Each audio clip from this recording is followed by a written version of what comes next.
At an early age, you're in grade 4 or 5 or grade 3, and you got this social media stuff, you got this mobile phone, the iPads, and all that stuff, and you see that your friends go on it and they talk about it at school. You get a thought, and then parents are now responsible. We buy them an iPad, we buy them a phone, we buy them something, maybe not a phone, but something for little kids. We give them our phone. I'm guilty of it too. We give them our phone, and we go on things like YouTube for kids. And it all starts there, right? Which is okay so far. We try to make them watch Islamic stuff, but subhanAllah, it's very hard for them to just stop there. They start clicking to other places. And then before you know it, they've evolved into a habit of not knowing what else to do except phone, iPad, phone, iPad. And then they feel privileged, and they start sooking if you don't give it to them. And then they start giving you a headache, and then you haven't got time for that headache, so then you give that to them. And then you want the phone back as well. You can't get it back, so you get another phone. And then you start going on it yourself. And you know what? Among the leading causes that studies have showed is that children copy their elders, they copy their parents, right? So if we are on it ourselves, no matter what you say to your children, they're going to be exactly the same as you, if not more.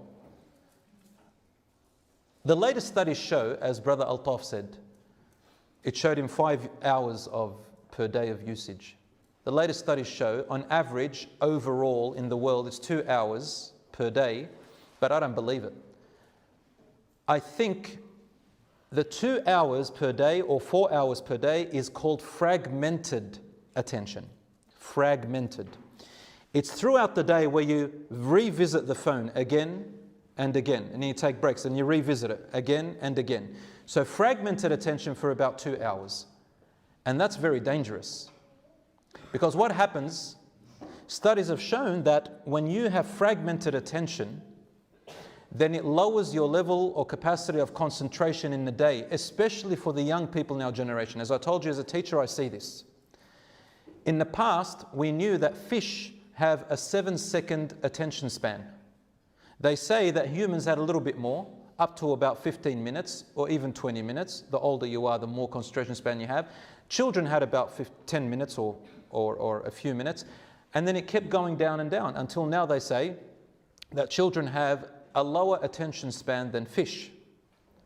5 seconds, 6 seconds. And as a teacher now, it becomes very difficult to keep their attention. You've got to move quickly. You've got to move quickly. And most people don't listen or watch clips unless they're less than about 2 minutes on average.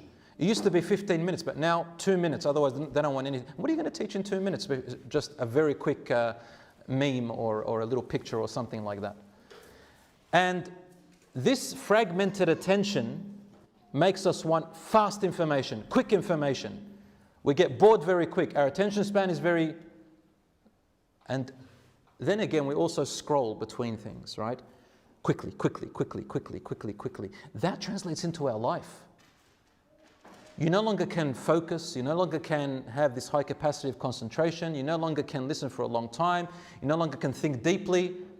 Superficial level. And it reminds me of a hadith of the Prophet ﷺ towards the end of time. He said, min alamat as-sa'a, from the signs of the last hour, he said, when knowledge, listen carefully, knowledge will increase. There's great knowledge. He also said, when jahl, ignorance will also increase. How can knowledge increase and ignorance increase? Well, the word ilm, knowledge in Arabic, has two meanings. Ilm either means knowing lots of information, vast information, but not deep understanding. And ilm also means knowing lots of information and deep understanding. That's true ilm. To be able to know lots of information and to know it deeply and understanding. And then knowing how to apply it, and that's called hikmah, wisdom. Lots of information, he said, people will know so much. Any question you want, you just go on Google and you ask it. MashaAllah, you get lots of information. It's amazing. I love that part. But understanding how to apply it, different story.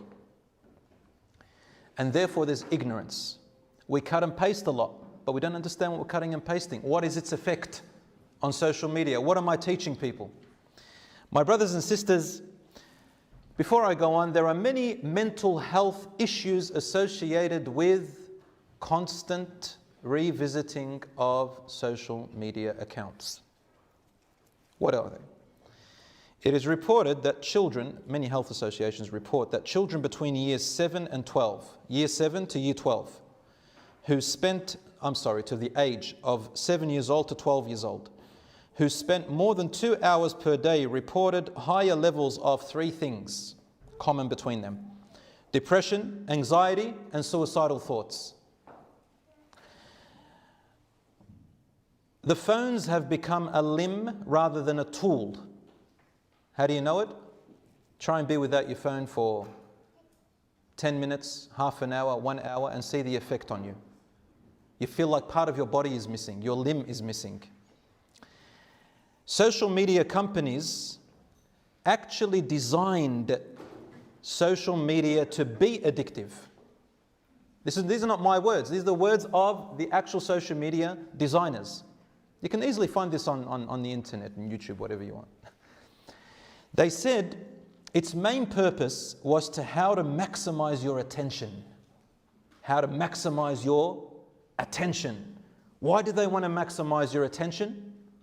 So that they can advertise more stuff so that you can see it and come back, right? And buy more, so companies can make more money for profit. Who's the guinea pig? Who's the product? You. Now, you are the consumer. They are the providers. The companies are the people who they have to rely on to bring their stuff and put it on there. Worse than you being the consumer is when they have set up social media so that you become the product. You become the product. Wallahi, this is exactly why they set it up. And to use your psychological vulnerability. Psychological vulnerability. They study psychology and they know how to make people addicted to something. To use our psychological vulnerability in order to maximize their profits on social media. There's a guy named Sean Parker. He was the former Facebook president. What does he say about social media? He says, it's a social validation feedback loop. Social validation feedback loop, and I'll explain it in a minute. He says exactly the kind of thing a hacker, like myself, he was a hacker, like myself, would come up with. Because you're exploiting a vulnerability of human psychology. What's a social validation feedback loop? A social validation feedback loop means when you become a product on social media and then you start to place a currency on yourself. How much are you worth? That makes you come back again and again and again and more and more and more, because now it's personal, it's about you. What are you worth? It makes you falsely think that social media gives you the value of who you are. How pretty am I? Let's put it to social media test. If I get a lot of likes, it tells me that I'm very pretty. If I don't get too many likes, it tells me I'm not very pretty. If I'm successful, let's see how successful I am. Let's put my product up there. Let's put myself up there. Let's talk about my achievements. If I get a lot of likes, I feel good about myself. But then I want more likes because now there's a competition. I see other people got more likes than me. They did this experiment about this particular picture, one picture, the same picture. They put this picture in a study of a cohort of people, and they put few likes for one picture and more likes for the other picture, which is exactly the same picture. Which one did they look at more? People clicked thousands of times more on the one that had more likes and less on the one that had fewer likes. SubhanAllah, how the shaitan works. It's amazing. Why did these people go on the ones with more likes? Because in here, we've already been conditioned by social media designers to think that your value is based on how many likes you have, how many interests you have, right? And so that picture is a very popular picture because it must be really good. Now what about me? Why am I going there? Because I don't want to miss out, man. I've got to be part of this loop. I've got to be part of this great success over here. I want to be there. And then at the same time, you start comparing yourself to that. And you say, I've got to do the same with me. What about me? What about me? Me. You know, we love ourselves, naturally. When you take a group photo, who do you zoom in first? Who do you zoom in first? Come on. You zoom into yourself first. It has gotten so bad to value yourself that in order to get more likes, I have to use another app who are making billions of dollars, which makes me look, excuse me, Manish, if I say this, please forgive me. It makes me look like a rabbit or a cat or a dog or something like that. I mean, really, because it's got a filter. I know. We don't do it because we want to look like animals. We're doing it because it filters our face and makes us look much nicer. And then we're expecting people to tell us. And then we go and tell other people, I want people to accept me the way I am. What, they don't like it? I'm being who I am. I don't care what people think. Really? So why is all this? So our poor selves need to really value ourselves properly. We look in the mirror of ourselves and look at the mirror of other people on social media. This is the biggest problem that we have on social media at the moment. Whether you are a man or a woman, women just compete on different things and men compete in different things as well, right? Whatever it is. I don't know, something like, muscles and clear skin, maybe.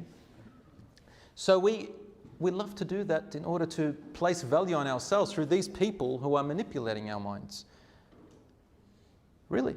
Now, there's a problem even through that. Now, when I'm talking about the internet, I'm talking about social media addiction on senseless things that really most people are spending their time on. To the point